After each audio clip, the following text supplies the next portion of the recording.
Sikubuzile mbukeli ukuthi ke ingabe wena uzogoma na ugomele i-coronavirus uma izwe selutholile lo mgomo waphendula kanje. Umsasazi mina ngawujabulela umgomo kakhulu. Kodwa before ngiwenze ngafuna ukuthi kuqale kugome labaphathi. Ndibona kubalekile ba umuntu azigome. Hayi nawo lo mgomo sewuphuzile ukufika bekufanele ngabe kade abakhona lo mgomo futhi uqale kibo laba baphethe ezempilo. Hayi mina sisakazi nje angifuni ukuqamba amanga ngeke nje ngigome. Umjobo ufuna uqale e-USA, uqale Italy then sibone ukuthi awenza na umehluko. Sizawugoma. Kodwa ke isicelo sami ngaske kuqale kugome inkokheli zethu.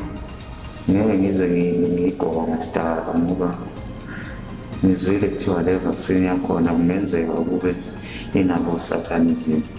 Uma litholakala msakazi ikhambi lokulapha igciwane le-corona nami ngizogonywa ngoba ngiyayisaba le-COVID.